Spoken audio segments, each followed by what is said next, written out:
Hi friends, welcome to my channel. இப்போ ரொம்ப ட்ரெண்டிங்கில் இன்ஸ்டாவை ஓப்பன் பண்ணாலே பூண்டு மிளகு குழம்புன்னே சொல்கிறாங்க. அதை நாம் ஒரு வாட்டி ட்ரை பண்ணி பார்க்கலாமா? வாங்க ஃப்ரெண்ட்ஸ், வீடியோக்குள்ளே போகலாம்.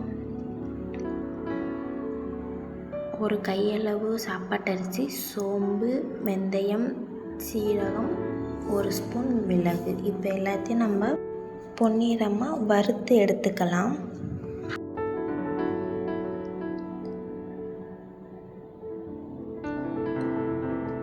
கருக விட்டுறாதீங்க, இந்த மாதிரி பொன்னிறமாக பார்த்து வறுத்து எடுத்துக்கோங்க. இப்போ நான் எல்லாத்தையும் சேர்த்து வறுத்துக்கிறேன்.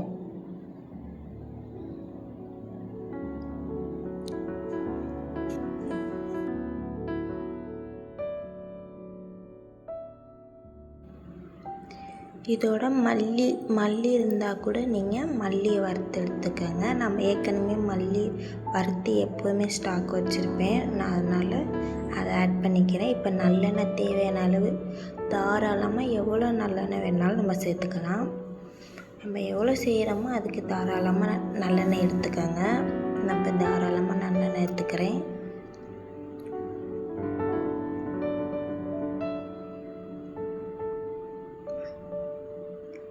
நல்லெண்ணெய் ஆட் பண்ணிக்கோங்க.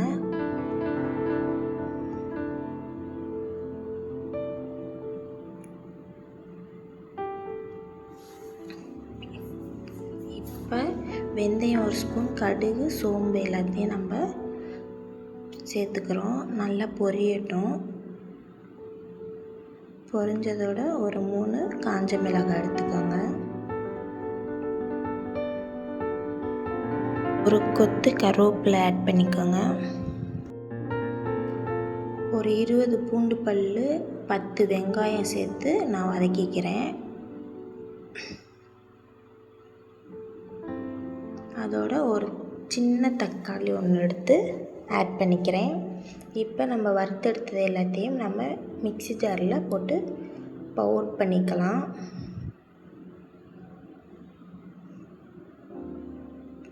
பாருங்கள், பவுடர் ஆக்கியாச்சு. இப்போ தக்காளி நல்லா வதக்கியாச்சு. அதோட அந்த பவுடரை நம்ம ஆட் பண்ணிக்கலாம்.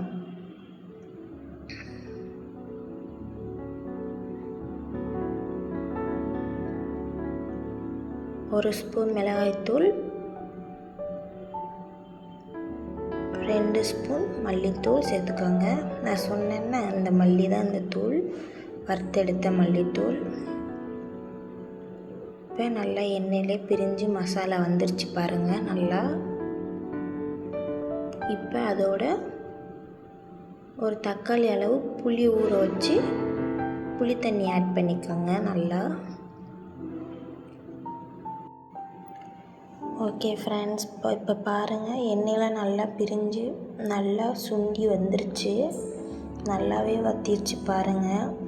அதோட கலரை பாருங்கள், சூப்பராக இருக்கும். இந்த மாதிரி லாங் ட்ராவல் போனீங்கன்னா நீங்கள் இந்த மாதிரி செஞ்சு கொண்டு போங்க, கெட்டு போகாது. ஓகே ஃப்ரெண்ட்ஸ், நெக்ஸ்ட் வீடியோவில் பார்க்கலாம். பாய்.